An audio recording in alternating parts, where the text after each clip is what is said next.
Hello students, welcome to my YouTube channel success classes. आज हम 10th के बच्चों के लिए बहुत ही इम्पोर्टेंट चैप्टर लेकर आए हैं, जिसके आप लोग के घर पर रहकर चाहे तो वीडियो के सहारे आप पे पढ़ सकते हैं। जो हम चैप्टर के लेकर आने वाले हैं उस चैप्टर का नाम है कोऑर्डिनेट ज्योमेट्री, निर्देशांक ज्यामिति। निर्देशांक ज्यामिति बहुत ही इम्पोर्टेंट चैप्टर है जो आपको 11th और 12th में भी आपको पढ़ना है। ये क्लास 10th में आपको एक्सरसाइज 7 चैप्टर में मिल जाएगा। 7 चैप्टर का नाम है कोऑर्डिनेट ज्योमेट्री यानी निर्देशांक ज्यामिति। सबसे पहले आपको जानना होगा कि निर्देशांक ज्यामिति होता क्या है। ध्यान दीजिए, निर्देशांक ज्यामिति का मतलब हुआ कि कोई भी बिंदु को किसी कार्तीय तल में दर्शाना ज्यामिति को निर्देशांक ज्यामिति कहते हैं। जैसे मान लीजिए 4 और 5 मान लीजिए पॉइंट है। इस 4-5 पॉइंट को अगर जैसी ग्राफ में अगर प्रदर्शित कर देते हैं तो जो मेरा ज्यामिति प्राप्त हुआ ये आपका क्या हो गया, निर्देशांक ज्यामिति हो गया। अब क्या इस चैप्टर में है कि दो बिंदुओं के बीच की दूरी हो गया, या बिंदुओं से बने त्रिभुज हो गया, या बिंदुओं से बने आयत हो गया, या बिंदुओं से बने बहुभुज हो गया। इन सभी का क्षेत्रफल कैसे ज्ञात करेंगे, संरेख कैसे पता करेंगे, इस चैप्टर में आपको सीखना है। कृपया आप मेरे वीडियो को अंत तक जरूर देखिएगा और पसंद वीडियो आए तो आप मेरे चैनल को सब्सक्राइब करके अपने दोस्तों के साथ शेयर भी जरूर कीजिएगा। पहले आप ये जानिए, कोई भी दो बिंदुओं के बीच आपको दूरी ज्ञात करना हो तो ध्यान दीजिए। मान लीजिए कि पहला बिंदु है x1 y1, ठीक है। अब मान लीजिए दूसरा बिंदु है x2 y2। अगर दो बिंदुओं के बीच की दूरी ज्ञात करना है तो दो बिंदुओं के बीच की दूरी ज्ञात करने के लिए फॉर्मूला होता है x2 - x1 का होल स्क्वायर और y2 - y1 के होल स्क्वायर। ये मेरा फार्मूला होता है। ये फार्मूला के सहारे हम दो बिंदुओं के बीच की दूरी ज्ञात कर सकते हैं। अब देखिए, अब इसमें बहुत सारा पॉइंट है जो आपको थ्योरी के माध्यम से जानना होगा। जैसे मान लीजिए कोई क्वेश्चन है, जानना होगा कि संरेख कब होगा, तो संरेख के भी शर्त होता है। संरेख के लिए शर्त क्या होता है, मान लीजिए ए और बी और सी पॉइंट इस तरह दिया रहेगा, आपको पता करना होगा कि संरेख है कि नहीं है।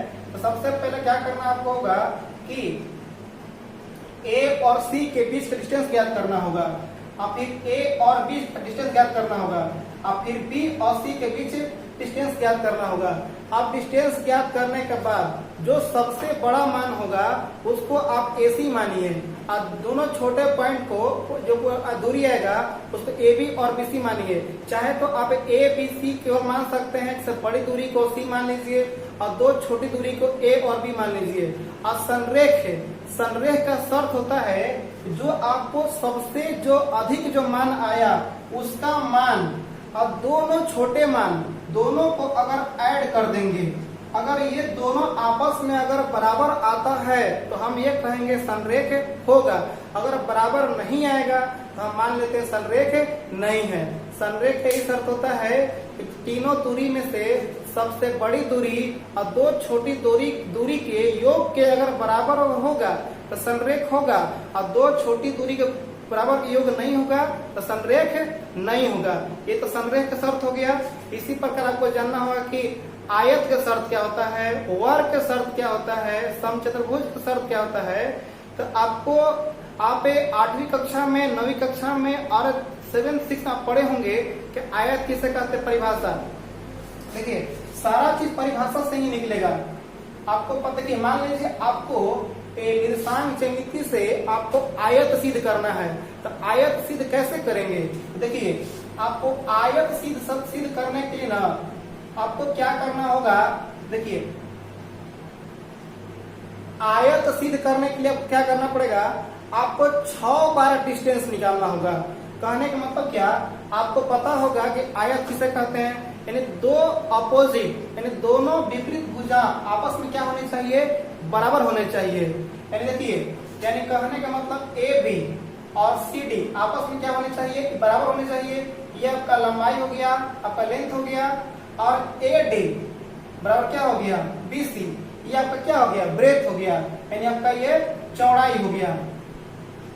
आयत का शर्त यही कहता है कि सबसे पहले आपको ए से लेकर बी का डिस्टेंस निकालना होगा, फिर बी से सी डिस्टेंस निकालना होगा, सी से डी निकालना होगा, डी से ए निकालना होगा।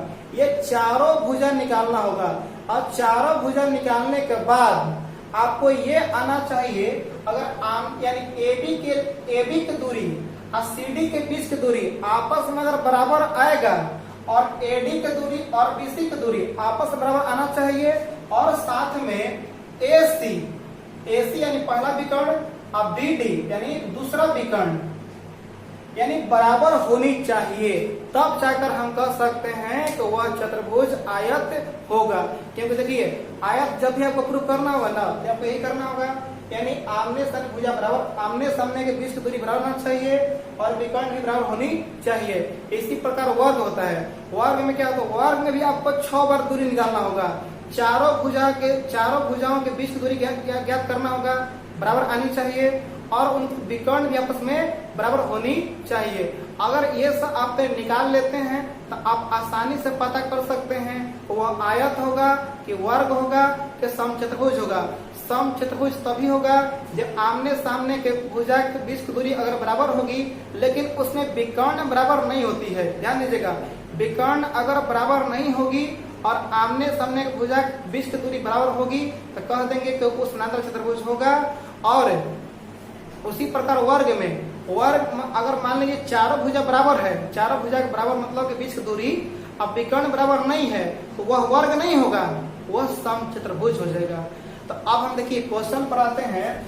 एक्सरसाइज देखिए आपको थ्योरी जानना जरूरी था, थ्योरी के सहारे आप क्वेश्चन सोल्यूशन कर सकते हैं। देखिए हम चैप्टर स्टार्ट करते हैं। एक्सरसाइज 7.1 का 1 क्वेश्चन है 2, 3 एंड 4, 1 दोनों के बीच से क्या करना है, दूरी ज्ञात करना है। बहुत सिंपल है, ये मान लीजिए ए है, ये मान लीजिए बी है।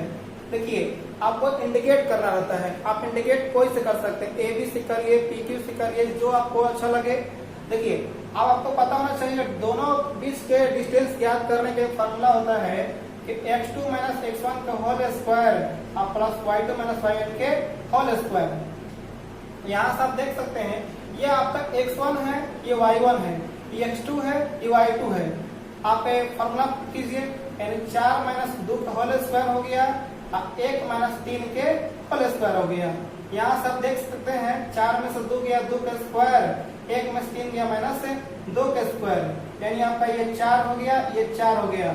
4 आपको पता होगा कि 8 होगा, तो 8 के आप क्या कीजिए स्क्वायर रूट निकाल दीजिए, यानी कर सकते हैं 2√2।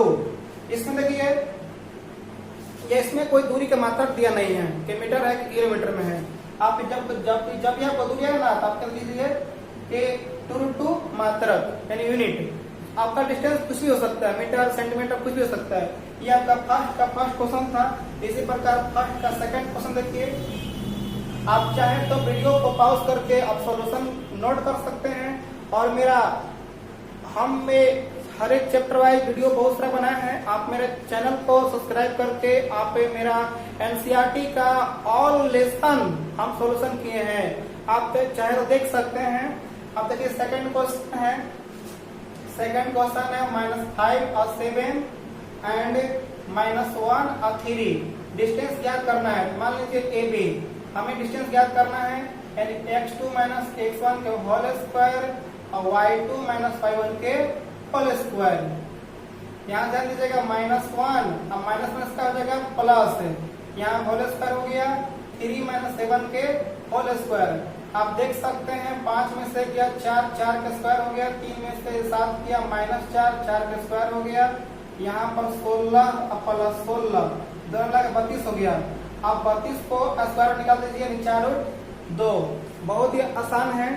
अब देखिए थर्ड क्वेश्चन है। थर्ड क्वेश्चन क्या है कि देखिए ए है, बी है और -a -b। अब क्या करेंगे, डिस्टेंस निकालना हमें है, यानी -a का होल स्क्वायर। आप सब जानते हैं फॉर्मूला होता है क्या है, x2 माइनस x1 का होल स्क्वायर प्लस 5 + 7 के होल स्क्वायर। तो फॉर्मूला की यूज कर रहे हैं हम -b और -b के होल स्क्वायर। यानी कर सकते हैं -2a के होल स्क्वायर और -2b के होल स्क्वायर। यहाँ देख सकते हैं आपका ये 4a स्क्वायर हो गया, ये 4b स्क्वायर हो गया, कॉमन निकाल लीजिए 4 हो गया a square plus b square और 4 का स्क्वायर रूट क्या हो गया 2, a square plus b square, ये आपका फाइनल रिजल्ट हो गया। ठीक है, इसी तरह आप सेकंड क्वेश्चन भी आप सॉल्यूशन कर सकते हैं। देखिए सेकंड क्वेश्चन सॉल्यूशन करते हैं। सेकंड क्वेश्चन है दो बिंदुओं के बीच दूरी ज्ञात करना है। इसमें दो बिंदु दिया हुआ है और दोनों बिंदु पर एक एक शहर बसा हुआ है और दोनों शहरों के बीच दूरी हमें निकालना है। तो मान लीजिए a इक्वल टू दिया हुआ 0 0 और b दिया हुआ है 36 और 15 36 और 18। और एक बात हम देखिए थ्योरी में बताना भूल गए थे। देखिए जब भी आपको एक मूल बिंदु से बीच की दूरी ज्ञात करनी हो ना, मूल बिंदु से बीच की दूरी ज्ञात करने के लिए एक स्टैंडर्ड फॉर्मूला होता है, आप याद कर लीजिएगा। मूल बिंदु से दूरी के लिए फॉर्मूला होता है अंडर रूट केवल x square plus y square. आप x2 माइनस x1 उस पर भी सोल्यूशन कर सकते हैं। ये सूत्र कहीं से आया हुआ नहीं है, ये क्या है ना x2 माइनस x1 मतलब मान लीजिए कुछ भी रहेगा और जब आपका x1 अगर 0 है तो x2 में 0 घटे तो x2 ना बचेगा, इसलिए कहा जाता है कि डायरेक्ट फॉर्मूला हो गया x square plus y square. यहाँ देख सकते हैं 36 का स्क्वायर हो गया और प्लस 15 का स्क्वायर हो गया, 36 स्क्वायर 1296 हो गया, 225 हो गया, दोनों ऐड कीजिए 6 5 11 9 11 12 का 2 9 2 4 5, यह आपका 39 इसका स्क्वायर रूट इसका हो जाएगा। अब हम नेक्स्ट क्वेश्चन को अगले वीडियो में बनाएंगे। आप मेरे वीडियो को आप देखिए, देखने से आपको चैप्टर सब समझ में आएगी और आप मेरे चैनल को बेल आइकन आप ओपन रखते हैं तो जब भी हम आप वीडियो अपलोड करते हैं ना सबसे पहले आपको तक पहुंच जाएगी। इसलिए आप मेरे चैनल को सब्सक्राइब करके आप बेल आइकन को ओपन रखिए ताकि मेरे वीडियो अपलोड करते ही आपके पास पहुंच जाए।